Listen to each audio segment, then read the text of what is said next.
আমি আমার শঙ্খধ্বনি করব, সেদিনই তোমরা জানবে আমার কৃষ্ণ ফিরে এসেছে। তাই ভগবান আমার করলেন কি, ওই পঞ্চ পাণ্ডবকে রক্ষা করবার জন্য তিনি নিজের রণকৌশলে দ্রৌপদীকে কিন্তু ওই ভীষ্মের কাছে পাঠিয়েছিলেন। মহাভারতে সুন্দরভাবে স্বর্ণাক্ষরে উজ্জ্বল বর্ণে কলম দেওয়া। একদিন দুর্যোধন বলছেন ওই ভীষ্মকে, বলছে যে তুমি কি চাও দাদু বলো তো। আজ অখিল বিশ্ব ব্রহ্মাণ্ডের মানব জাতি আজ হস্তিনাপুরের যুদ্ধ অহরহ যুদ্ধের বাঁশরি বেজে উঠেছে, আর তুমি রাজ সিংহাসনের পাশে বসে তুমি কি মজা দেখে যাচ্ছ? তুমি আমার অন্ন ধ্বংস করছো, আমার জল ধ্বংস করছো, অথচ তুমি আমাদের পক্ষে না থেকে তুমি পঞ্চপাণ্ডবের পক্ষে কেন? ভীষ্ম তখন কাঁদতে কাঁদতে বলেছিলেন, দুর্যোধন তুই আমার এত বড় কথা বললি, তুই বলতে পারলি এত বড় কথা? তবে শোন ভীষ্ম, শোন দুর্যোধন, আমি যদি এই ব্রহ্মচর্য হয়ে থাকি, যদি ব্রাহ্মণের সন্তান হয়ে থাকি, যদি ক্ষত্রিয় রক্ত আমার গায়ে থাকি, তাহলে এই ক্ষত্রিয় রক্ত থেকে আমি তোকে কথা দিয়ে যাচ্ছি, আজ নিশিতে তুই তোর স্ত্রীকে নিয়ে আমার কক্ষে আয়, আমি তোদেরকে মৃত্যু বাণটা দিয়ে দেব। যে মৃত্যু বাণের কারণে তোরা শত ভাই জীবিত থাকবি, আর ওই পঞ্চ পাণ্ডব সবাই নিহত হবে। কত বড় কথা! কৃষ্ণ কিন্তু শুনতে পেলেন দূরে থেকে যে ভীষ্মদেবে এমন এত বড় কথা বলেছেন। ভীষ্ম তো ব্রহ্মচর্য, ও তো সৎ ব্রাহ্মণ, গায়ত্রী সদা সর্বদা পাঠ করেন, যার কথাই গায়ত্রী ওঠা বসে করেন। ও যদি আশীর্বাদ করে তো ওর আশীর্বাদ তো অক্ষয় অমর। তাহলে যে আমি যে ধর্ম স্থাপন করবার জন্য আজকে যেই হস্তিনাপুরে আমি এসেছি, হস্তিনাপুরে ধর্ম স্থাপনের জন্য, আজ যদি ওই শতভাতা দুর্যোধন যদি জিতে যায় আর পঞ্চপাণ্ডব যদি মৃত্যুবরণ করে, তাহলে এহ জগতে জগৎ তো সবাই আমার ছেঁচে করে, কেউ তো আমাকে ভালো বলবে না। তাই কৃষ্ণ আমার রণকৌশলে গান্ধারীর কাছে থেকে অবজ্ঞা প্রস্তুত নিয়ে চলে এলেন। স্মরণ করতে দিলেন না একবার। দ্রৌপদী ঘরের মধ্যে ছিলেন, নিশীথে তিনি শয়নে ছিলেন, কাছে ছিলেন স্বামী। কৃষ্ণ গিয়ে দরজায় ঠোকা দিয়ে ডাকছে, গান্ধারী, দ্রৌপদী, ও দ্রৌপদী। দ্রৌপদীর কানে চলে গেল, কে? এত রাত্রে কৃষ্ণ কেন আমার ঘরে? কারণটা কি হলেন? তাড়াতাড়ি উঠলেন দ্রৌপদী। আমার দরজা খুলে দেখছে, একই সখা তুমি কেন এত রাত্রে? এত বড় রাজ্যের রাজপ্রাসাদে তুমি পরপুরুষ হয়ে আমার মতোই একজন নারীর কাছে তুমি এসেছো। সবাই তো দেখে তোমাকে ছি ছি করবে, তুমি জানো না একবার? বলছে, শোনো, আমি যে কারণে এসেছি সেই কারণটা তুমি শোনো। বলো সখা, কি কারণ? আজকের ভীষ্ম রাজসভাতে কথা দিয়েছে দুর্যোধনেদের মৃত্যু বাণ দেবে। ওই মৃত্যু বাণ নেওয়ার আগে, দুর্যোধনেরা প্রবেশ করবার আগে তুমি নিজে গিয়ে ভীষ্মদেবের কাছে উপস্থিত হও। দ্রৌপদী বলছে, প্রভু আমি কেমন করে যাব? তুমি আমাকে রণকৌশলটা জানিয়ে দাও। আর যখনই যদি কোনো অভিজ্ঞ ব্রাহ্মণ থাকেন, আমি হরিবাসরে দাঁড়িয়ে কথা বলে যাচ্ছি, অভিজ্ঞ ব্রাহ্মণ যদি থাকে, কোনো যজমানকে যদি আশীর্বাদ করতে হয়, সেই আশীর্বাদের সময় সেই ব্রাহ্মণকে অন্য কারোর দিকে নেত্রপাত করে আশীর্বাদ করতে নেই। একমাত্র চোখ মূর্ছিত করে ভগবানের দর্শন করতে করতে যজমানের মাথায় হাত রেখে বলতে হয়, আশীর্বাদ ভবতি। তবেই সেই আশীর্বাদটা সাকসেসফুল হয়, কাজে দেয়। আর সেটাই করেছিলেন ওই ভীষ্ম। কৃষ্ণ গিয়ে বললেন, দ্রৌপদী তুমি দেরি করো না, এক্ষুনি প্রবেশ করবেন ওরা দুজনে, যত তাড়াতাড়ি সম্ভব তুমি চলে যাও ভীষ্মের কক্ষে, গিয়ে মৃত্যু বাণটা তুমি নিয়ে চলে এসো।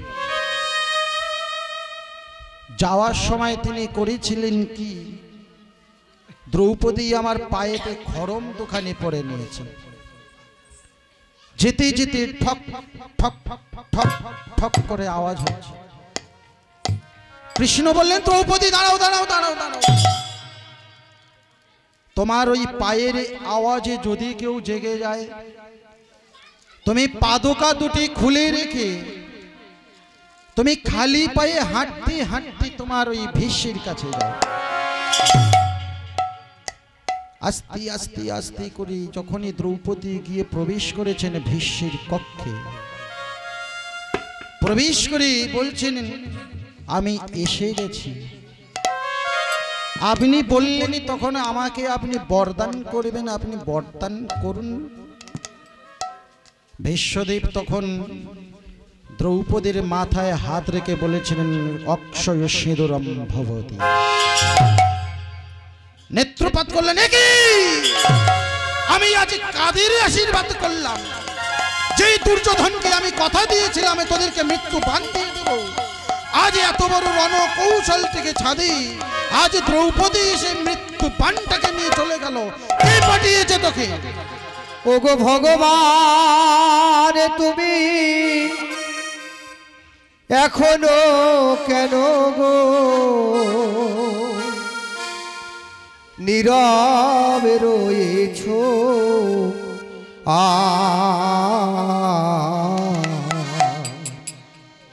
ওগো তোমার সৃষ্টি, তোমার বিধান মানে না কভুয়া। ওগো তোমার সৃষ্টি, তোমার বিধান মানে না কভুয়া। ওগো ভগবান, তুমি এখনো কেন গো নীরবে রয়েছো? তোমার সৃষ্টি, তোমার বিধান মানে না ওগো তোমার সৃষ্টি, তোমার বিধান মানে না।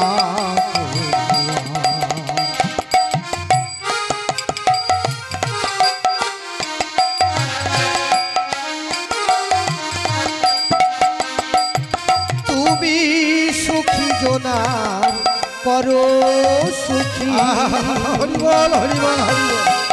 দুঃখী জনার তোমার সৃষ্টি পৃথিবীতে মানে না কভুয়া। ওগো তোমার সৃষ্টি পৃথিবীতে মানে না কভুয়া। ওগো ভগবান, তুমি এখনো কেন গো, ভগবান তুমি এখনো কেন গো নীরব রয়েছো? তোমার সৃষ্টি, তোমার বিধান মানে না কভুয়া। ওগো তোমার সৃষ্টি, তোমার মানে না কভুয়া। ওগো তোমার সৃষ্টি, তোমার বিধান মানে না কভুয়া। চমকে উঠলেন দ্রৌপদী। এমন কথা শুনে তখন ভগবান শ্রীকৃষ্ণ দ্বারের মধ্যে প্রবেশ করেছিলেন। ঠাকুর, আমি নিজেই পাঠিয়েছিলাম দ্রৌপদীকে। তুমি ব্রহ্মচর্য পালন করি তুমি কেবলমাত্র ওই শতপুত্র গান্ধারীর পুত্রদেরকে, ওই দুর্যোধনকে তুমি ওই মৃত্যু বান তুলে দিতে চাও, যে মৃত্যু বানের কারণে ধর্ম স্থাপন হবে না, যে মৃত্যু বানের কারণে আজকে সমগ্র অখিল বিশ্ব ব্রহ্মাণ্ডে আজ ভগবানের কৃষ্ণের নাম কেউ জানবে না। এই রণকৌশলের জন্য আমি দ্রৌপদীকে আপনার কাছে পাঠিয়েছি। এতে ওর কোনো অপরাধ নেই। যদি অপরাধী করে থাকি সে হলাম আমি, তাই যদি কোনো সাজা দিতে হয় আপনি আমাকেই দিন। হরি বল, কত বড় কথা দেখো। দ্রৌপদী বলছি, সখা তুমি কি কথা বলছো? পঞ্চ পাণ্ডব তো আমার ভ্রাতা নয়, কিন্তু আমি ওদের পথ চালনে ভ্রাতার মতো দেখি, শয়নে কেবলমাত্র আমি প্রতিরূপে পাই। তাই আমি তো অসতী, লোকে সবাই বলে। ওই দুর্যোধনে আমাকে রাজ সিংহাসনের সামনে দাঁড় করিয়ে রেখে ওই দুঃশাসনের মধ্যে থেকে আমাকে বস্ত্র হরণ করেছিলেন, আর বলেছিলেন এই পঞ্চ পাণ্ডবের যে স্ত্রী, 5টা স্বামীর 1টা স্ত্রী, তাকে বলেন বেশ্যা। হরিবল মা ভগবত ভক্তমণ্ডলী ভক্তিমতী মায়েরা, তত্ত্ব এই জায়গাটাই লুকিয়ে আছে, আপনারা কিছু মনে করবেন না। কেননা দ্রৌপদী সদা সর্বদাই কিন্তু সতী, কিন্তু মহাভারতে যে কথা বলে দিয়ে গেছেন সেই কথার অনুপাতে একটাই কথাই এসে দাঁড়াচ্ছে। কিন্তু বলছি কি না, দ্রৌপদীর যদি 5টা স্বামী হবে, দ্রৌপদী তো বেশ্যা। তাহলে ভেবে দেখুন, আগামী দিনে যে আমরা সবাই গঙ্গা স্নান করতে যাব, সেই গঙ্গার কাছে আমরা অবগাহন করে যে গঙ্গাকে বলে আসবো যে মা তুমি আমাদেরকে পাপ মুক্ত করো, সেই গঙ্গা তো নিজেই পাপী। কেন পাপী কথা বললেন? যে গঙ্গার শান্তনু রাজার সাথে বিয়ে হয়েছিল, যার 8টা সন্তান থেকে 7টা সন্তানকে মেরে দিয়েছিলেন, কিন্তু শান্তনু রাজা শেষ পর্যন্ত চুপ না থাকতে পেরে ওই দেবী গঙ্গাকে বলেছিলেন, তুমি কি করছো? আস্তে আস্তে তুমি 7টা সন্তানকে মেরে দিয়ে আজকের এই লাস্ট সন্তানকে তুমি মেরে দিতে চাইছো। তখনই কিন্তু দেবী গঙ্গা চলে গিয়েছিলেন, বলে দিয়ে গেছিলেন, শোনো স্বামী, আজ তুমি যে আমার এই কার্যে বাধা সৃষ্টি করেছো, এই বাধা সৃষ্টির কারণে আজ আমি এই সন্তানকে তোমার হাতেই দিয়ে গেলাম। একেই তুমি মানুষের মতো মানুষ করো, আর একেই নিয়ে তুমি তোমার রাজ সিংহাসনকে আলোয় আলোকিত করো। কিন্তু ওই গঙ্গার আগের বিবাহ কার সঙ্গে ছিল বলুন তো? লিঙ্গ পুরাণে বলছে দেবী গঙ্গার সঙ্গে দেবাদিদেব মহাদেবের মিলন হয়েছিল, বিয়ে হয়েছিল, কিন্তু পরবর্তীকালে ওই দেবাদিদেব মহাদেবকে ত্যাগ করে এসে শান্তনু রাজাকে তিনি পতিরূপে ধারণ করেছিলেন। আর 8টা ছেলে, যে 8টা ছেলের মধ্যে যে ছেলেটা বর্তমানে জীবিত ছিলেন, কুরুক্ষেত্রের যুদ্ধে যখন ধর্মসভায় ধর্ম হয়ে গেল, যখন রাজ সিংহাসনে ধর্মরাজ যুধিষ্ঠিরকে বসানো হয়ে গেল, তখনই কিন্তু ওই ভীষ্ম ইচ্ছা মৃত্যু বর পেয়েও কিন্তু ইচ্ছা মৃত্যু বর নেয়নি। কৃষ্ণকে বলেছিলেন, কৃষ্ণ তুমি একবার এসে আমার মাথায় হাত বুলিয়ে দিয়ে যাও না।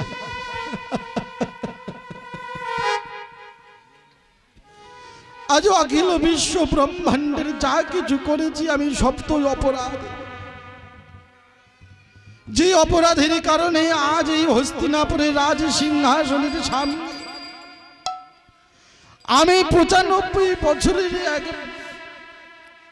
মানব হয়ে আমার সামনে যে সতী নারীর বস্ত্র হরণ করা হয়েছিল, আমি তো কোনো বাধা দিতে পারিনি। সেই বাধার কারণে তো তুমি প্রতিজ্ঞা করেছিলে, ভীষ্ম আমি যদি জীবিত থাকি তোমাকে কোনোদিন আমি কিন্তু মুক্তি দেব না। তখন ভগবান শ্রীকৃষ্ণ বলেছিলেন, শোনো ভীষ্ম, আজ এই রাজ সিংহাসনের সামনে তুমি 95 বছরের এক বৃদ্ধ হয়ে তোমার সামনে এক যুবতী নারী ওই দ্রৌপদীকে বস্ত্র হরণ করা হচ্ছে, তুমি তো পারলে বাধা দিতে পারতে, তবু কেন তুমি বাধা দাওনি? এই জন্য আমি তোমাকে অভিসম্পাত করলাম, মৃত্যুর পূর্বদিন পর্যন্ত তুমি আমার শরণ পাবে না, পাবে না, পাবে না। কত বড় কথা দেখো। তখন ভীষ্মদেবী মনে মনে কাঁদছে যে ওগো দয়াময়, এই পৃথিবীতে যা কিছু বস্তু ছিল সবই তো তোমার। আমি ইচ্ছামৃত্যু বর পেয়েছিলাম আমার পিতৃদেব শান্তনু রাজার কাছে থেকে, পেয়েও আমি কিন্তু এই বরের মাধুর্য সার্থকতা আমি কিছু পেলাম না। তাই আজ তো এই অখিল বিশ্ব ব্রহ্মাণ্ডের মানব সবাই জেনে গেল হস্তিনাপুরের রাজা ধর্মরাজে যুধিষ্ঠির হয়েছে।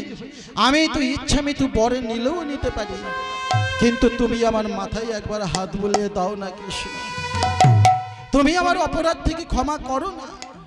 তখন কৃষ্ণ গিয়ে ওই ভীষ্মের মাথায় হাত বুলিয়ে দিয়ে বলছে, আমি আজই হতে তোমার দেহটাকে পবিত্র করে দিলাম। মৃত্যুর পরে তোমার স্থান হবে সমগ্র ব্রহ্ম আত্মা যুগে, আর সেই ব্রহ্ম আত্মা যুগে থেকে তুমি ব্রহ্মলোকে স্থান পাবে। সমগ্র অখিলময় বিশ্ব ব্রহ্মাণ্ডের মানব জাতি মৃত্যুর পরে আমরা সবাই বলি তোমার বাবা স্বর্গে স্বর্গপ্রাপ্ত হয়েছে, তাই না বাবা? কিন্তু স্বর্গটা কোন জায়গায়? ভগবত ভক্তমণ্ডলী ভক্তিমতী মায়েরা, প্রশ্ন আপনাদের কাছে, স্বর্গটা কোন জায়গায় বলুন তো বাবা? স্বর্গটা কোন জায়গায় একটু বলবেন? হ্যাঁ, স্বর্গ তো ওখানে নেই। মৃত্যুর পরে কোনো মানুষ স্বর্গে যায় না। মৃত্যুর পরে প্রত্যেকটা মানুষ 10 দিন এই মর্তের মাটিতে ঘোরাঘুরি করে। সে একদিনে যায় স্বর্গেতে। যদি সে জামিন পায় ওই দক্ষিণ দিকে যার বাড়ি, ওই সূর্যপুত্র যমের বাসভবন থেকে, যদি যম মনে করেন যে ওর সুকর্ম কুকর্ম ভালো, তাহলে ওই কুকর্মকে ক্ষয় করে সুকর্মের ভালোর পার্সেন্টেজটাকে দেখে ওকে কিন্তু মুক্তি দিয়েই দেয়। যদি মনে করেন না, কিন্তু দেবেন না। যে কথাটা শ্রীমদ্ ভাগবতে পরিষ্কার কথা উল্লেখ করা আছে, বলছি কর্মান্নি ব্যাধিকারস্তু মা ফলেষু কদাচন। মর্তের মাটিতে তোমাদেরকে পাঠিয়েছি, তোমরা মানব হয়ে চরাচরের মাঝে চড়ে বেড়াচ্ছ, কিন্তু কোনোদিন তো ভালো কর্ম করনি। তাই যে ভালো কর্ম না করার কারণে আজ যে মৃত্যুবরণ করেছো, তোমার পুত্রগণে সবাই শ্রাদ্ধের কাঠে লিখেছে যে আমাদের বাবা তিনি আমাদের ছেড়ে পরলোক ধারণ করেছেন। ভগবত ভক্তমণ্ডলী ভক্তমতে মায়েরা, নিবেদন আপনাদের কাছে, আমাদের যদি এটাই যদি আপন লোক হবে, তাহলে এই আপনদেরকে ছেড়ে আমার পিতৃদেব কেন পরলোক ধারণ করলেন? কত বড় ভুল দেখুন। আজকের আমি দাঁড়িয়ে আপনাদেরকে বলে দিয়ে যাচ্ছি ভুলটা কোথায় থেকে এসছে, কেমন ভাবে এসছে। আমাদের মতো বেশ কিছু ব্রাহ্মণ আপনাদেরকে বিধান দিয়েছিলেন যে তোর বাবা মারা গিয়েছে, ওই শ্রাদ্ধের কাঠে লিখবি আমার বাবা আমাদের ছেড়ে পরলোক ধারণ করেছে। ওগো তুমি যদি ভগবান, হরিবল হরিবল হরিবল, ভক্তেরি প্রাণ, তবে কেন দুঃখ আমার? জয় নিতাই জয় নিতাই। তুমি যদি ভগবান ভক্তেরি প্রাণ, তবে কেন দুঃখ আমার? দয়াময় তবে কেন দুঃখ আমার? তুমি যদি ভগবান ভক্তেরি প্রাণ, তবে কেন দুঃখ দেওয়া? তবে কেন দুঃখ দেওয়া? আর ভক্ত বাঞ্ছা পূরণকারী শ্রী মধুসূদন, ভক্ত বাঞ্ছা পূর্ণকারী শ্রী মধুসূদন। আর ভক্ত বাঞ্ছা পূরণকারী শ্রী মধুসূদন, ভক্ত বাঞ্ছা পূর্ণকারী শ্রী মধুসূদন। তবে কেন দুঃখ দিলে ওগো নারায়ণ? তবে কেন দুঃখ দিলে ওগো নারায়ণ নিরাশা সাগরে দয়াল আমি বড় একা নিরাশা সাগরে দয়াল আমি বড় একা তবে কেন দুঃখ আমার তুমি যদি ভগবান ভক্তের প্রাণ তবে কেন দুঃখ আমার ভগবান তবে কেন দুঃখ আমার তুমি যদি ভগবান গৌরী হরিবল হরিবল হরিবল হরিবল হরিবল ও গো দয়া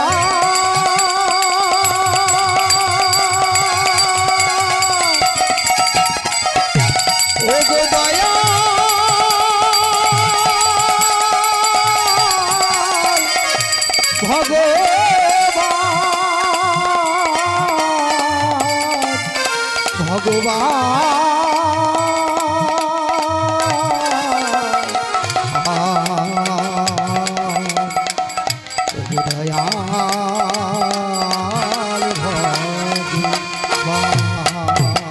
হরিবল হরিবল হরিবল হরিবল ভগবত ভক্ত মণ্ডলী ভক্তিমতী মায়েরা আমাদের যে পিতৃদেব বললেন কি আমাদের ছেড়ে পরলোক গমন করেছেন তাই না কিন্তু পরলোক যদি ওইটা হবে আর এইটা যদি তার আপন লোক হবে তাহলে তার স্ত্রী পুত্র পরিবার বর্গ কামিনী কাঞ্চন ধন ঐশ্বর্য বিভূতি সুখ সম্পদ সবকিছু ত্যাগ করে কেন ওই লোকে চলে গেলেন ওখানে তো কিচ্ছু নেই ওখানে কিছু আছে কি কামিনী নেই কাঞ্চন নেই ধন নেই ঐশ্বর্য নেই জ্ঞান নেই বিবেক নেই কিচ্ছু নেই সেখানে কেন এই পরমাত্মাকে গ্রহণ করবার জন্য এই আত্মা ওইখানে প্রবেশ করে প্রশ্ন কিন্তু আপনাদের কাছে ঘোরাঘুরি করছে ব্রহ্মবৈবর্ত পুরাণ কি বলছে ব্রহ্মবৈবর্ত পুরাণে বলছে যে ব্রহ্ময়াত্মা সমাজজ্ঞা প্রতিষ্ঠিতা দাসদু ভব নরৌশ্চুদ ভবদপন্ন জাগমর্ত প্রতিষ্ঠিতা আহা কি কথা বলে দিয়ে গেলেন দেখুন আজকে সমগ্র অখিল বিশ্ব ব্রহ্মাণ্ডে যা কিছু করে দিয়ে গেলেন সব কিছু সংস্কৃতিতে ওয়ার্ডগুলো মেরে দিয়ে গেলেন কেন একটু বাংলাই করতে পারলেন না যারা সবাই যাতে বুঝতে পারে এই আমাদের মতো বেশ কিছু ব্রাহ্মণরা এরা এই ওয়ার্ডটাকে তখন দেখেছে কি দেখেননি জানি না যাই হোক ব্রাহ্মণদের চরণ আমার শতকোটি দণ্ডবত কিন্তু তারা যদি বা দেখে থাকেন তাহলে এদের মতো মানুষের কাছে এত বড় মিথ্যা বিধানটা কেন দিলেন ভুল বিধানটা একবারও তিনি বললেন না আমি ব্রাহ্মণীর সন্তান হয়ে ব্রাহ্মণদের নিয়ে কথা বলছি কেন বলে দিয়ে গেলেন তৎকালীন যুগে তো অনেক বড় বড় ব্রাহ্মণ ছিলেন আমার ঠাকুরদা ছিলেন তখন বলতেন এই তোরা কি পুজো করবি আমরা বাগে হরিণে এক ঘাটে জল খাইয়েছি মন্ত্রবশত মন্ত্রের মাধ্যমে যজ্ঞেতে অগ্নি প্রকট করিয়েছি আর তোরা কি করছিস আমার দাদু বলেন তুই তো মন্ত্র মাধ্যমে তোর বউকে প্রকট করিস আমি দাদু তাই হোক বললেন শোন আজকের আমার কাছে যে গ্রন্থটা আছে এই গ্রন্থ থেকে এই শ্লোকটা নিয়ে নে আমি যে কদিন বেঁচে আছি সেই কদিন আমি বই তোকে দেব না আমি গ্রন্থে শ্লোকটা দিচ্ছি এই শ্লোকের ওপরে এই যে মানুষ যে এই মৃত্যুর কাটে শ্রাদ্ধের কাঠে লেগে যে আমার বাবা আমাদের ছেড়ে পরলোক গমন করেছেন এটা মিথ্যে কথা এটা সম্পূর্ণ ভুল তত্ত্ব এই ভুল তত্ত্বটাকে পরিষ্কার করবার জন্য সৎ তত্ত্বটাকে প্রকাশ করবার জন্য তুই এই তত্ত্বটাকে দিবি দাদু বলুন কি তত্ত্ব তখন বলেছিলেন শোন ব্রহ্মবৈবর্তে পুরাণে পরিষ্কার কথা লেখা আছে ব্রহ্ম হতে সমগ্র মানবের সৃষ্টি ব্রহ্মার মানস পুত্র ব্রহ্মার পৃষ্ঠদেশ থেকে জন্ম হয়েছিলেন কার কার বাবা কার হ্যাঁ জানেন না তাও জানেন না বাবা ঠিক বলেছেন কিন্তু বলেছে মনে নেই ব্রহ্মার পৃষ্ঠদেশ থেকে যার জন্ম হয়েছিল তার স্ত্রীর নাম শতরূপা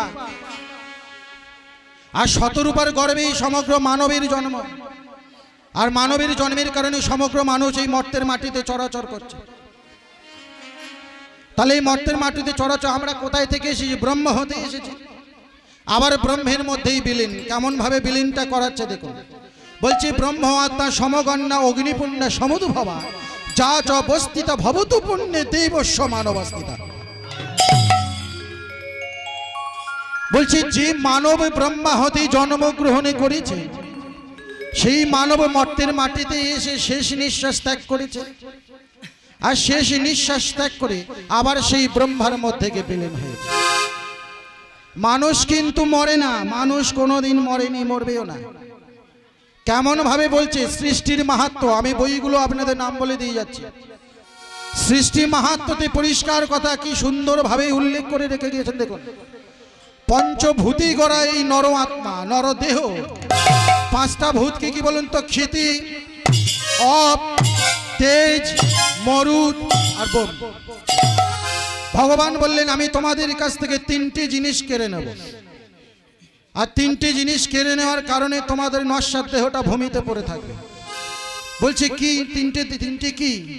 বলছে ক্ষিতি শব্দের অর্থ এই দেহটাকে কেড়ে নেব। বলছি অপ শব্দের অর্থ ভিতরে জলটাকে আমি কেড়ে নেব। আর বলছি কি মরুদ, ওই মরুদটাকে আমি কেড়ে নেব। মরুদটা শব্দের অর্থ কি? মরুদ শব্দের অর্থ বাবা, মরুদ শব্দের অর্থ এই দুই নাসিকা হতে পীড়া পিঙ্গলা ভেদ করে 24 ঘন্টা 21,600 বার যে অক্সিজেনটাকে আমরা নাওয়া দাওয়া করি একেই বলে মরুদ। তাহলে দেখুন ভগবান এই দেহটাকে নিয়ে নিলেন, মরুদটাকে নিয়ে নিলেন, নিয়ে তাহলে কি করলেন? এই মানবের কোথায় বিরাজ করলেন? আরে মানব দেহ ভ্রম হলো, ও গো মানব দেহ মানব দেহ ভ্রম হলো, ও গো মানব দেহ হলো, মর্তের মাটিতে আনা গোনা, মানব দেহ হলো, আর মর্তের মাটিতে আনা গোনা, মানব দেহ আস্তে আস্তে আস্তে আস্তে বলছি মর্তের মাটিতে আমি দেব আবার নেব। তাহলে মানুষকে কি করলেন? আমি ভ্রমে সৃষ্টি করে দিয়ে গেলেন। আবার শ্রীমদ্ ভাগবতের মধ্যে যাই, গীতার মধ্যে গিয়ে বলছে বায়ু সর্বত্র মহান প্রীতা। বলছে আমার পিতৃদেবী মৃত্যুর পরে তিনি বায়ু রূপে ধারণ করেছে, ও গো বায়ুর উদ্ভাব ধারণ করেছে, এই মাটিতে এসে বায়ুর উদ্ভাব ধারণ করেছে, এই মাটিতে এসে বায়ুর উদ্ভাব ধারণ করে। আস্তে আস্তে আস্তে আস্তে শ্রীমদ্ ভাগবতে গীতায় বললেন তোমার পিতৃদেব এখন বায়ু রূপ ধারণ করেছে। আমি যদি বলি পিতৃদেব আপনার পাশে বসে আছি, আপনি বিশ্বাস করবেন না, কিন্তু কনসেপ্ট বলছে যে আপনার পাশেই আপনার পিতৃদেব বসে আছে। কেমন বলছে? বলছে কেন আত্মা পরিপূর্ণ হবে, ওরে কেন আত্মা পরিপূর্ণ করো, কেন আত্মা পরিপূর্ণ করো, এই মানব জীবন পাবে যেদিন, কেন ওরা পূরণ করো, মানবে জনবে পরিত্যাগ করি, সে মানবে জনবে পরিত্যাগ করি, কেন আত্মা পূর্ণ হলো, হরি হরি হরি বলে কেন আত্মা পূর্ণ হরি নিতাই গৌরী প্রেমানন্দ, সে মানবে জনবে পরিত্যাগ করি, মানবে জনবে পরিত্যাগ করি, পূর্ণ হলো, মানবে জনব পরিত্যাগ করি, কেন আত্মা পূর্ণ হলো, আজি কেন আত্মা পূর্ণ হলো। তাহলে কনসেপ্ট কি বলছি? আপনার যেদিন জ্ঞান বৃদ্ধি করবে আপনার মধ্যে, তাহলে আপনি বিশ্বাস করবেন আপনার পিতৃদেব আপনার কাছে বসে। কেননা আজকের আপনাদের মধ্যে যে ক্ষুদ্র জ্ঞানটি প্রবেশ করেছে কি না, আমি আমার ভগবানে আমার ঠাকুর ঘরে আছেন, তার জন্য আজকের ভোগ দিতে হবে, আজকের নিবেদনে দিতে হবে, আজকের ধূপ দিতে হবে, এই ধূপ এই দীপ এই নিবেদনের কারণে, তাহলে আপনারা কোনোদিন কিন্তু আপনার এই মৃত বাবা মাকে ধূপ দীপ দেখাননি, কোনোদিনই তাকে জল সেবা দেননি, শুধু ব্রাহ্মণটিকে করলেন কি ওরে পিণ্ড দান শ্রাদ্ধ ক্রিয়া হবে। ও গো পিণ্ড দানে শ্রাদ্ধ ক্রিয়া কার্য। আস্তে আস্তে বলছেন ওরে ব্রাহ্মণটিকে তোর পিতৃদেবের পিণ্ডদান আর শ্রাদ্ধ করলে পিতৃদেব যায় না। যেভাবে ভাগবত ভগবান মণ্ডলী ঠাকুর ঘরেই যেমন ভগবানকে সেবা দিস, তদ্রূপ সেইভাবে যদি তোর ওই মৃত বাবা মাকে ওই কায়া স্বরূপে রেখে যদি ভোগী দিস, তাহলে জানবি কেন আত্মা পরিপূর্ণ হয়ে ওরে কেন আত্মা পরিপূর্ণ হলো। ভাবে ভাবে বসতই হয়ে আরে কেন আত্মা পরিপূর্ণ হলো। ওই ভাবের মাঝে উদয় হয়ে বারবার আত্মা পূরণ ওই হলো। নিতাই গৌরী প্রেমানন্দে কেন আত্মা পূর্ণ হলো। আরে হরি হরি হরি বল আরে কেন আত্মা পূর্ণ হলো। হরি হরি হরি বলে কেন আত্মা পূর্ণ হলো। কেন আত্মা পূর্ণ হলো। তাহলে ভেবে দেখুন ভগবত ভক্তমণ্ডলী, মানুষ কিন্তু মরে না।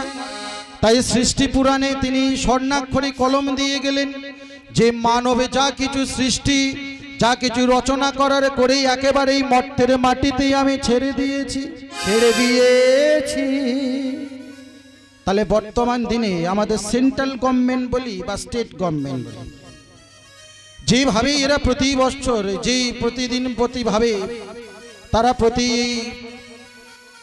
যে সমস্ত ইলেকশনের তালিকাগুলো থাকে, ভোটার তালিকা ধরি বলে যে এবছর এত মানুষ বেড়েছে অত মানুষ কমেছে, এরা তাহলে এগুলো কোথায় পায়? এরা তো বাহ্যিক জগতে। কিন্তু সৃষ্টি পুরাণ কি বলছে যে আমি মানব যা কিছু রচনা করার করে একেবারে ছেড়ে দিয়েছি। অর্থাৎ পিতৃদেব আমার বলে গেলেন কি ব্যাংক ব্যালেন্স যা কিছু করে আমি মর্তের মাটিতে ছেলের অ্যাকাউন্টে দিয়ে এসেছি, এবার ওই ছেলে ওই অ্যাকাউন্ট ভাঙাবে আর খাবে। তাহলে বুঝাতে পারলাম আমি তত্ত্বটা। তাহলে যে তত্ত্বর মাঝখানে আজকের বড় গোপন যে রহস্যটা বেঁচে আছে সেটা কি বলুন তো? তারা হাতে দিয়ে কি কেড়ে নিলেন? তাহলে বেঁচেছিলেন কি? তেজ। তেজটা কি? ওই ভগবানের সূর্যের দেওয়া, যিনি ভূত নামক হয়ে আপনার দেহের মধ্যে বিরাজ করছে। সেটা কি বলুন তো? ওরে নরয়াত্মা ভূত হয়ে সূর্য আছে। নরয়াত্মা ভূত হয়ে সূর্য নরয়াত্মা হয়ে ভূত আছে। নরয়াত্মা ভূত হয়ে সূর্য। আস্তে আস্তে ভগবত ভক্তমণ্ডলী, সূর্য আগে এসছে না ভগবান আগে এসছে বলুন তো? আমি আপনাদেরকে কথা দিয়েছিলাম শুরুতে কীর্তন প্রারম্ভে, যতটুকু জানি আমি ততটুকু মানব তত্ত্বের উপরে রেখে যাব। আগে সূর্য এসছে না আগে মানব এসছে বাবা? হ্যাঁ, আগে ভগবান এসেছে, তাই তো? ভগবানের নাম কি? হ্যাঁ, ভগবানের নাম কি? নিরাকার, তাই তো? আচ্ছা, আপনাদের ভগবানের সম্বন্ধে কিছু বোঝাতে গেলে আগে বলতে হবে আমাদের যুগ কটা। বলুন আমাদের যুগ কটা? সৃষ্টি পুরাণ যদি বাড়িতে থাকে দেখে নেবেন, সেখানে 6টা যুগ লেখা আছে, 6টা যুগ। কিন্তু আমরা কি জানি বর্তমান দিনে সত্য, ত্রেতা, দাপর আর কলি, তাই না? কিন্তু আরো তার আগে 2টো যুগ আছে। 2টো যুগের নাম কি বলুন তো বাবা? যাকে বর্তমানে সত্যকে কৃত বলে অনেকে, কিন্তু কৃতটা আলাদা, সত্যটা আলাদা। যার আগে 2টো যুগ আছে, যার নামে কি আদি আর কৃত। বলছে আদি কৃত সত্য ত্রেতা কলি। আদি সত্য কৃত প্রকাশ করি। আদি কৃত সত্য ত্রেতা বলি। ও গো আদি কৃত সত্য প্রকাশ করি। আস্তে আস্তে ভগবত ভক্তমণ্ডলী আপনাদেরকে একটু বুঝিয়ে দিয়ে যাই। আদি যুগের মানব এখনো পর্যন্ত জীবিত আছে। অমা, এখনো পর্যন্ত আদিম যুগের মানুষ তো জীবিত আছে, দেখেছেন তো? ভগবান তখন জন্মগ্রহণ করলেন। আর জন্মগ্রহণ করে কিন্তু সেই সময় সে ভগবানের প্রতি ভক্তের প্রেম নিবেদন করবার জন্য তিনি এক মানব সৃষ্টি করেছিলেন। যে মানবটার নাম কি বলুন তো? যে বাঘহীন, লজ্জাহীন, সর্ব অঙ্গ রোমকূপে ঢাকা, তিনি আদিম মানুষ রচনা করেছিলেন। আদিম মানুষ রচনা করে দেখলেন যে এ তো বাঘহীন, এ তো লজ্জাহীন, সর্বাঙ্গ রোমকূপে ঢাকা, তাহলে আমি যে ভগবান, এই যে ভক্তের মাধুর্য কেমন ভাবে প্রকাশ করাবে? তাই তিনি করলেন কি, পরযুগে এসে, কৃতযুগে এসে আবার জন্মগ্রহণ করলেন। জন্মগ্রহণ করে সেইখানে ভগবান নাম ধারণ করলেন আদিদেব নিরঞ্জন। আর আদিদেবী নিরঞ্জন হয়ে আদিদেবী নিরঞ্জনের 3 পুত্র, একজনের নাম ব্রহ্মা, একজনের নাম বিষ্ণু, একজনের নাম মহেশ্বর। এইখানে প্রশ্ন আপনাদের কাছে আছে, আমরা যে এতদিন জানতাম যে ব্রহ্মা বিষ্ণু মহেশ্বরের আলাদা, কিন্তু সৃষ্টির মাহাত্ম্যতে বলছে ব্রহ্মা বিষ্ণু মহেশ্বরের কিন্তু একত্র, যাদের জন্ম আদিদেব নিরঞ্জন হতে।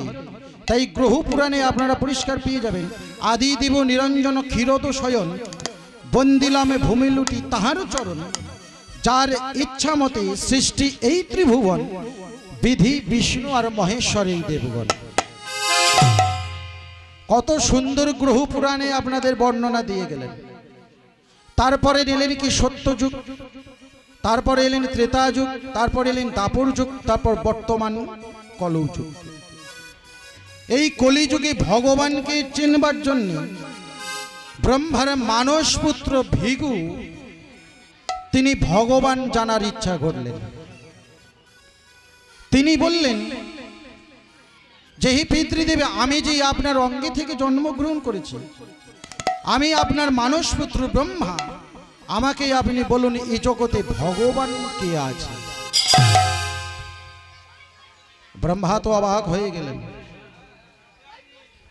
আরে আমার দেহ থেকে তোর জন্ম, তুই ভৃগু, তোর এত বড় সাহস, তুই ভগবান জানতে চাস? যে ভগবান সাধনার জন্য আমরা যুগ যুগ ধরে তপস্যা করে যাচ্ছি, যে শ্রীহরির নাম আমি চতুরানন ব্রহ্মা আজও পর্যন্ত খুঁজে পাইনি, আজও তুই তাকে স্মরণ করছিস?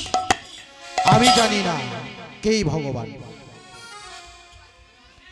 ভৃগুমণি তখন চিন্তা করলেন যে আমার ভগবানকে এই জগতের জানবার জন্য আমাকে কিন্তু এই মর্তের মাটিতে আমাকে যুগে যুগে ঘুরি বেড়াতে হবে। তাই তখনই কি করলেন, ওই ভৃগুমণি যখনই ব্রহ্মা বললেন আমি জানি না কি ভগবান, সোজা চলে গেলেন শ্রীহরি গোলক বৃন্দাবন ধামে। গোলক বৃন্দাবনে ধামে গিয়েছেন, গোলক বৃন্দাবন ধামে গিয়ে বলছে এখানে তো শ্রীহরির বাস। তাহলে আমার পিতৃদেব বললেন যে শ্রীহরির কাছ থেকে আমাদের জন্ম, আমার হতে ভৃগুর জন্ম, আমি হলাম মানস পুত্র, তাহলে শ্রীহরির কাছে এখন আমি যাব না। তিনি চলে গেলেন কোথায়? কৈলাস। দেবাদিদেব মহাদেবের কাছে গিয়ে বলছেন দেবাদিদেব, দেবাদিদেব, আপনার কাছে আমার নিবেদন রয়েছে। বলো বৎস, তোমার কি নিবেদন? আমার ভগবান জানতে বড় ইচ্ছা, এই জগতে কি ভগবান আছে তুমি আমাকে বলো। প্রশ্নের উত্তর দিতে পারলেন না দেবাদিদেব মহাদেব। হন্তদন্ত হয়ে বেরিয়ে আসছেন ওই দেবাদিদেবের আলয় থেকে ওই ভৃগুমণি। পথে আসছেন আস্তে আস্তে আস্তে আস্তে আস্তে, আর আস্তে আস্তে পায়ের নিচে পড়বে তো পড়বে, এক পাথর পড়েছে। আর যখনই পাথর পড়েছেন, যখনই নয় ভৃগুমণি একটু আনমনস্ক হয়েছেন না, তখন আমি যাচ্ছি ভগবান দর্শন, আর তুই প্রস্তর রূপ ধারণ করেই আমার পায়ের তলায় পড়েছে। ভৃগুমণি করেছেন কি ওই পাথরটাকে মারবে, তোমার এক লাথি মেরেছেন ওই পাথরটাকে। পাথরটা গড়াতে গড়াতে গড়াতে গড়াতে গড়াতে গড়াতে যাচ্ছে। যেতে যেতে যে ক্ষুদ্র এক পিপিলিকা ওই পারের পার দিয়ে যাচ্ছিলেন, আর যেতে যেতে যখনই ওই পিপিলিকার মাথায় থেকে ওই পাথরটা জয় না টপকে গিয়েছে, ওই পিপিলিকাটি বলছে এত বড় অপরাধ কে করলেন, আমি তো নড়তে পারছি না, এই পাথরের আঘাতটি কে করলেন। পিপিলিকাটি দেখছে এ তো মহর্ষি, এ তো ভৃগু, এর সঙ্গে কোনো কথা বলা যাবে না, চলেছে। যেতে যেতে যেতে যেতে ওই শ্রীহরি গোলক বৃন্দাবনে এসে ভৃগু উপস্থিত হয়ে বলছে নারায়ণ,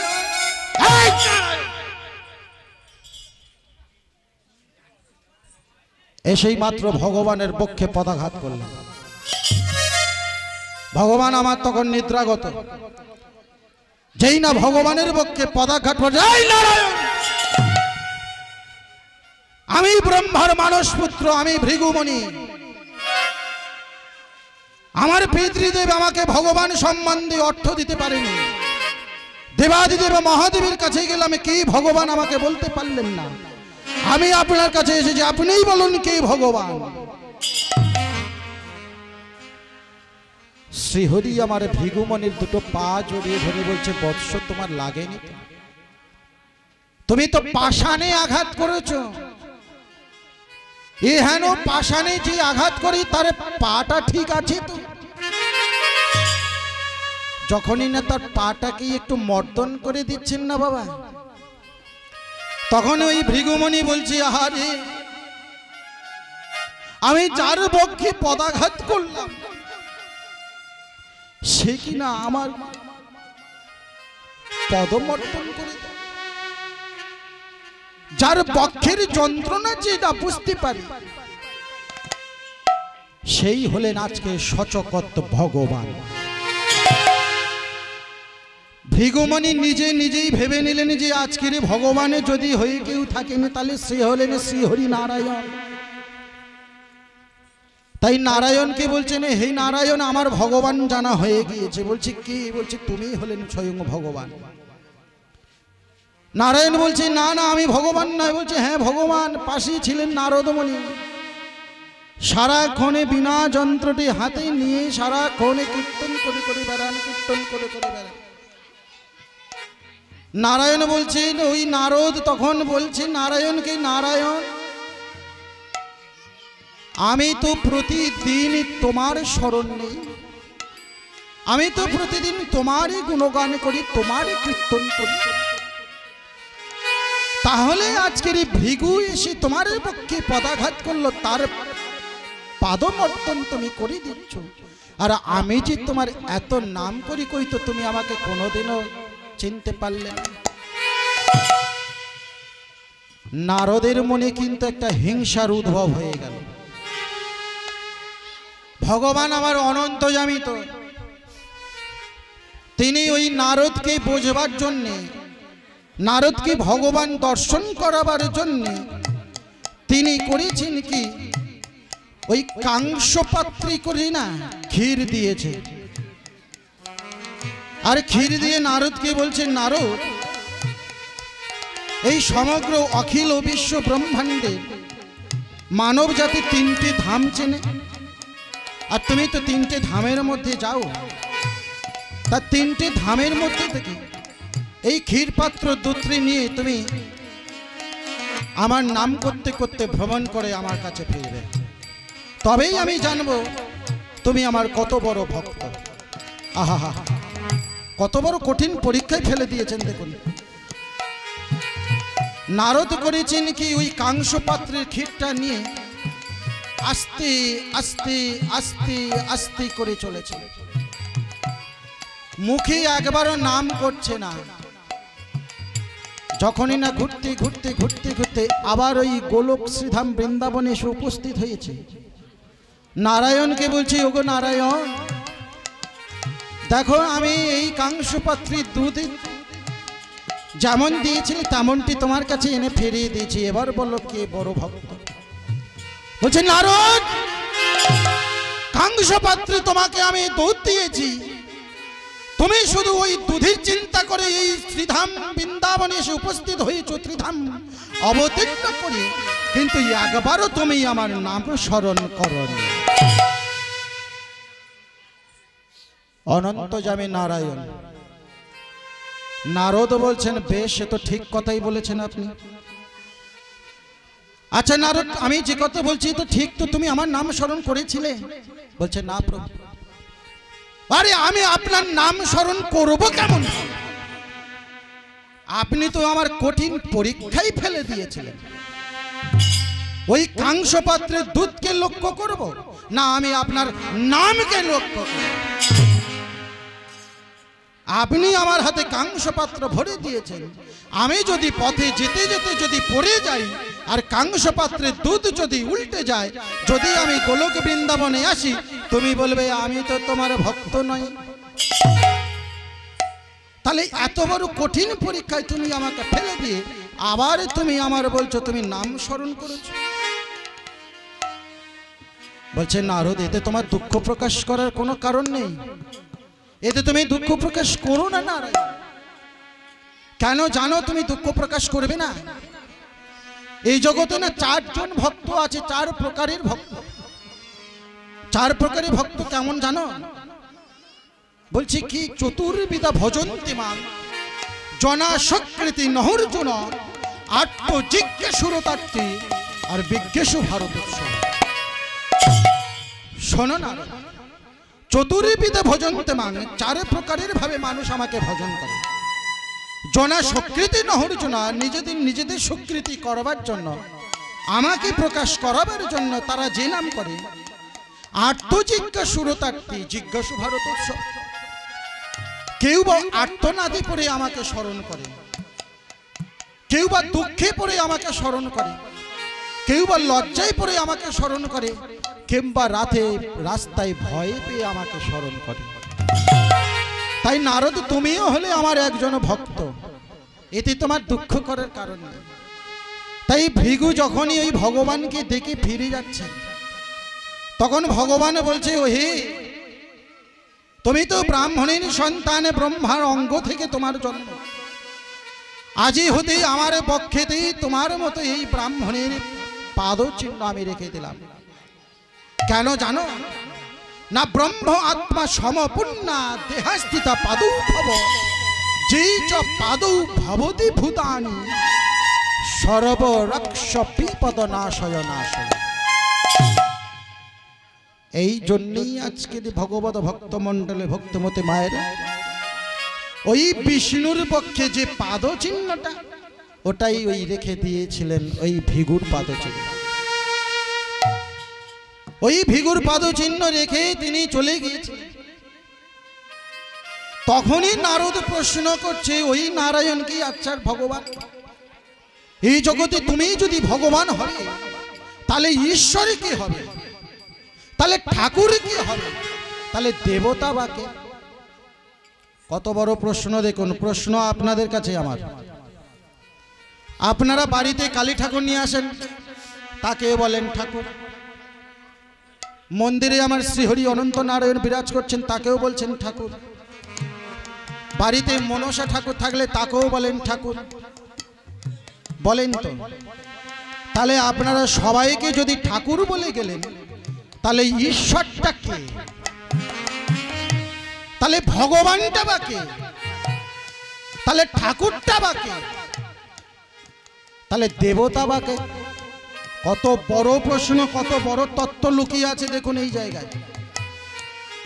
আপনারা যে ভগবানকে পুজো করেন, এটা কি ভগবান? আপনারা কাকে পূজা করছেন বর্তমান দিনে বলুন তো? আজকের এই মন্দিরে যিনি বিরাজ করছেন শ্রীহরি আমার অনন্ত নারায়ণ, তাই না? অনন্ত নারায়ণের মধ্যেই কটা গুণ ছিল বলুন তো? কটা গুণ ছিল? যিনি স্বরূপ জ্ঞানে পরিপূর্ণ ছিলেন, সেই অনন্ত নারায়ণকে একমাত্র ভৃগুই বলেছিলেন তুমিই হলেন সচকত ভগবান। জ্ঞান, ঐশ্বর্য, বীর্য, যশ, শ্রী, বৈরাগ্য যার মধ্যে বিরাজ, তিনিই তো সচকত ভগবান। তাহলে কৃষ্ণকে, আপনারা যে কৃষ্ণকে আজকের এই কৃষ্ণ নাম নিয়ে যে আজকের হরিবাসরে আমি দাঁড়িয়ে, যে কৃষ্ণের উদ্দেশ্যে যে আজ এত বড় গান, এত বড় হরিনাম, এত বড় যজ্ঞ হচ্ছে,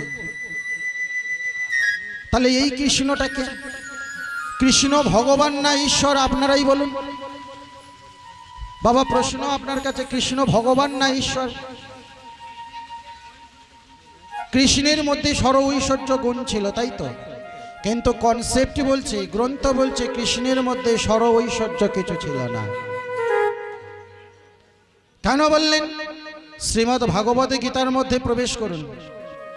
ঈশ্বরং পরম কৃষ্ণ পরম কৃষ্ণ সচ্চিদানন্দময় বিগ্রহ সচিদানন্দ বিগ্রহ অনাদিনাদি গোবিন্দ অনাদি আদি গোবিন্দ সর্বকারণের কারণ ঈশ্বর পরম কৃষ্ণ যিনি সর্বকারণের কারণ অনাদি আদি গোবিন্দ সর্বকারণের কারণ। হরিবল হরিবল। তাহলে পেয়ে গেছেন আপনারা, তত্ত্বটা পেয়ে গেছেন। শ্রীমদ্ ভাগবত বলছে ঈশ্বর পরম কৃষ্ণ সচ্চিত আনন্দময়ী বিগ্রহ। আচ্ছা, ভগবানের দেহে কি রক্ত ছিল? এইবারে আসুন আসল তত্ত্বের মধ্যে আপনারা প্রবেশ করুন। আমরা সমগ্র মানব জাতি, আমাদের দেহের মধ্যে কিন্তু রক্ত মাংস আছে। আর ভগবানের দেহটা কি দিয়ে গড়া ছিল বাবা? ভগবানের দেহ কি দিয়ে গড়া জানেন? এই জায়গায় আবার প্রশ্ন, আবার দেখুন, ঈশ্বর পরমে কৃষ্ণ সচ্চিত আনন্দময় বিগ্রহ। তিনি সৎ এবং চিত্ত, এবং যার নাম নিয়ে মানুষ আনন্দ পায়। আনন্দ আর ময় শব্দের অর্থ গঠন।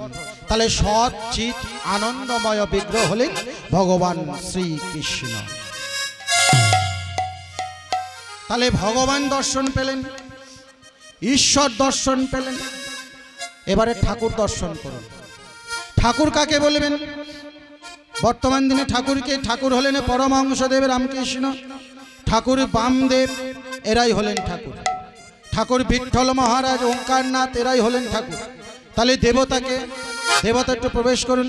পিতৃ নমস্যে যেই চ দিবি সদা ভুজৌ কাম্য ফলুভিসন্ধৌ প্রীত সর্গং প্রযৌচ্ছন্তু দেবস্য পিতৃমানবা। কত বড় কথা বলেছে দেখুন, কি কথা বলেছে। হ্যাঁ বলেন।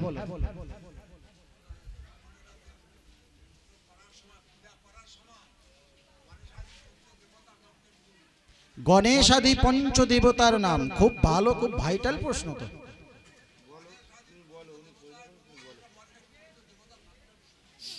পঞ্চদেবতার নামটা শুনবেন, তাই তো? আচ্ছা, আমি যার মধ্যে আছি এর মধ্যে প্রবেশ, এর মধ্যেই থাকি। আপনার প্রশ্নের উত্তর আমি দিয়েই যাব। গণেশ আদি পঞ্চদেবতার প্রশ্নের উত্তর আমি আপনাকে দিয়েই যাব। তাহলে আপনারা কাকে দর্শন করলেন? দেবতা দর্শন করলেন। দেবতাকে পিতৃ নমস্যে যেচ দিবি সদা ভুজৌ কাম্য ফলবি সন্ধি প্রদনাক্তা পিতা সর্গ পিতা ধর্ম পিতা হি পরমন্তপম প্রীতরি প্রীতিমাপন্নে প্রিয়ন্তে সর্বদেবতা। বুঝতে পারলেন? পিতার মধ্যেই সর্বদেবতা বিরাজ করছেন, অর্থাৎ পিতাই হলেন আদি দেবতা। পিতাই হলেন আপনার আদি দেবতা। তাহলে আপনারা উত্তর পেয়ে গেলেন। কেন বললেন? তাহলে এখন থেকে আপনারা আর বলবেন না যে কে ঠাকুর, কে ঈশ্বর, কে ভগবান। আপনাদের জানতে ইচ্ছা থাকবে। আর আপনি যে বলে দিয়ে গেলেন এই যে পঞ্চদেবতাটা কি, তাই না? আপনি কোন গণেশ আদি পঞ্চদেবতার কথা জানবেন না শিবাদি পঞ্চদেবতার কথা জানবেন? আপনি গণেশ আদি পঞ্চদেবতার কথা জানবেন। ব্যাস, তাহলে পঞ্চদেবতার কথা জানুন। একটু বলি আপনাদেরকে, বলি গণেশ যজ্ঞমস্তরভে প্রতিষ্ঠাং দিবযজু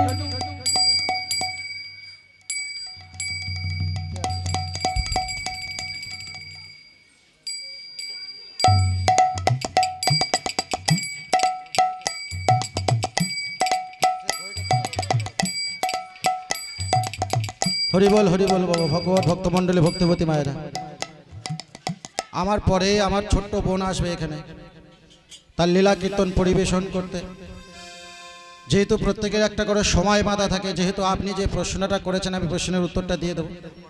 আর যদি কারোর প্রশ্নের উত্তর কিছু জানার থাকে, আমি যে অশোকদার বাড়িতে আছি অশোকদার বাড়িতে যাবেন, আমি চেষ্টা করব আপনাদের আমার ক্ষুদ্র জ্ঞানের প্রশ্নের উত্তরটা দিতে। একটা গর্বের কথা নয়, আমার অহংকারের কথা নয়, আমি আজকের আপনাদের কাছে এসে দাঁড়িয়ে একটা কথা বলে যাই, শুধু আপনাদের আশীর্বাদটা আছে বলে আমি কিন্তু আজকে চতুষ্পাটি থেকে আজকের ব্রাহ্মণের 4 রকম কোয়ালিফিকেশন আমার মধ্যে আছে। আমি আমার এই ব্রাহ্মণের এই পাণ্ডিত্যের 4 রকম কোয়ালিফিকেশন পেয়েছি। যে দিদি ভাই চাটা দিচ্ছেন চাটা এখন বন্ধ করুন। যে দিদি ভাই চাটা দিচ্ছেন চাটা এখন বন্ধ করুন। যখন দল উঠবে তখনই চা দেবেন। সবকিছুর একটা বিশেষ নিয়ম থাকে দিদি ভাই।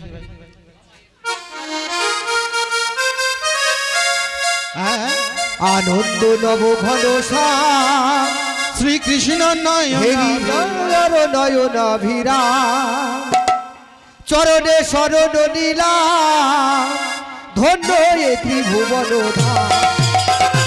আনন্দ আনন্দ নব ঘন হেরি সুন্দর নয়ন ধীরা তোমার চরণে শরণ নীলা ধন্য এ ত্রিভুবন আনন্দ আনন্দ নব ঘন হেরি সুন্দর নয়নাভিরা তোমার চরণে শরণ নীলা ধন্য এ ত্রিভুবন আনন্দ আনন্দ নব ঘন হেরি সুন্দর নয়ন ধীরা তোমার চরণে শরণ নীলা ধন্য এ ত্রিভুবন কৃষ্ণ যে ভক্ত ভিখারি হেরি কুঞ্জ কানন বিহারী কৃষ্ণ যে ভক্ত বিহারী হেরি কুঞ্জ কানন বিহারী ওরে কৃষ্ণ যে ভক্ত বিহারী হেরি সূর্য কানন বিহারী কৃষ্ণ যে ভক্ত বিহারী হেরি কুঞ্জ কানন বিহারী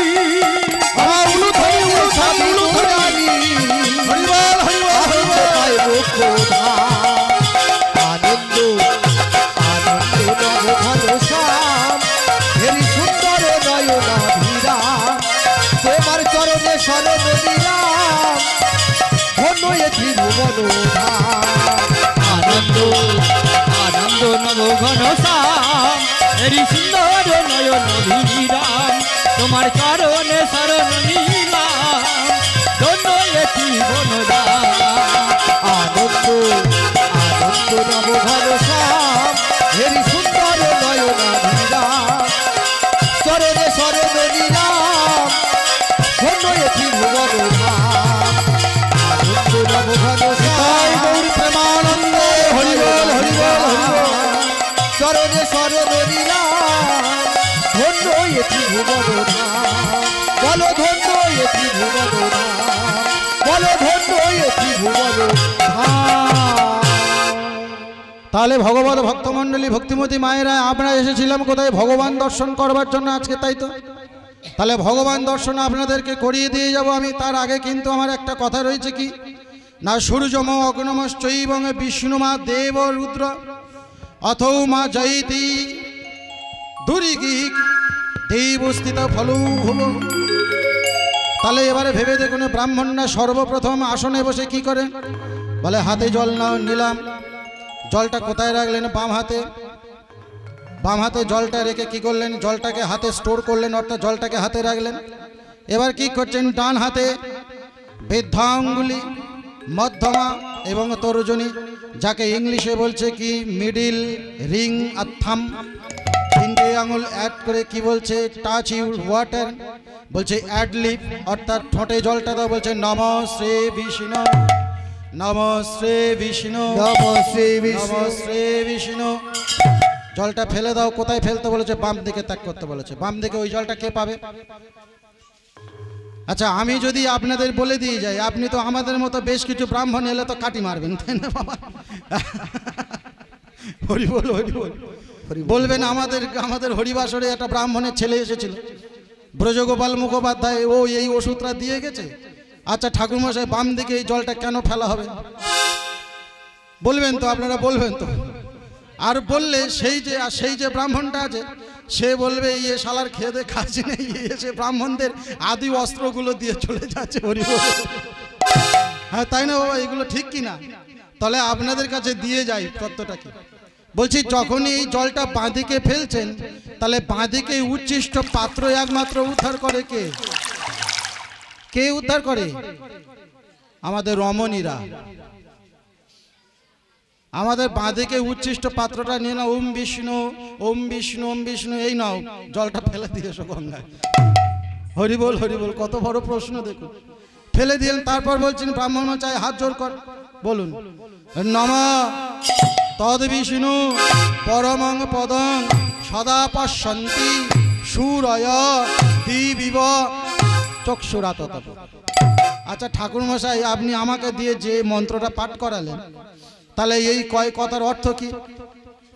ও বাবা, এই মন্ত্র বললে হবে না, মন্ত্র কিচ্ছু নেই। মন্ত্র শব্দের অর্থ একটু বিশ্লেষণ করুন না, ব্যাকরণটাকে একটু ভাঙুন। মন্তর সর্ব অক্ষর মিলিয়ে ওখানে ব্যাকরণ দিয়ে করলো মন্ত্র। বলছে কি? আচ্ছা এই বল। বললাম, বলছে তদ বিষ্ণু, ওই বিষ্ণু, পরমং পদ, এই সেই পরম দুটি পা। বলছে পরমং পদ, পরমং পদ সদা পশ্যন্তি, সদা শব্দের অর্থ সব সময়, পশ্যন্তি শব্দের অর্থ স্পর্শ করা, সদা পশ্যন্তি। বলছে সুরয়া, সব সময়, সুরের সাথে, দর্শনের সাথে, ভোজনের সাথে সুরয়া দেবী ব, দেবী তোমাকে আমি চক্ষুরাত, আমি যেন সব সময় চোখে দেখতে পাই। কারোর ভাঁড়ে আছে এত বড় কথা বলে যাচ্ছে আমি ব্রাহ্মণদের হয়ে। 4 রকম কোয়ালিফিকেশন আমার মধ্যে নেওয়া আছে এই পাণ্ডিত্যের। যদি বলেন বাবা কি গর্বের বিষয় নয়, আমি সামনের গ্রামে অনেক শ্রাদ্ধের কাজে এসেছিলাম, শ্রাদ্ধ করিয়ে গেছিলাম। আমি বর্তমানে থাকি কালীঘাট রাসবিহারীতে। আমার ভিজিটিং কিন্তু কালীঘাট রাসবিহারী। সেখানে আশ্রমের আমি প্রধান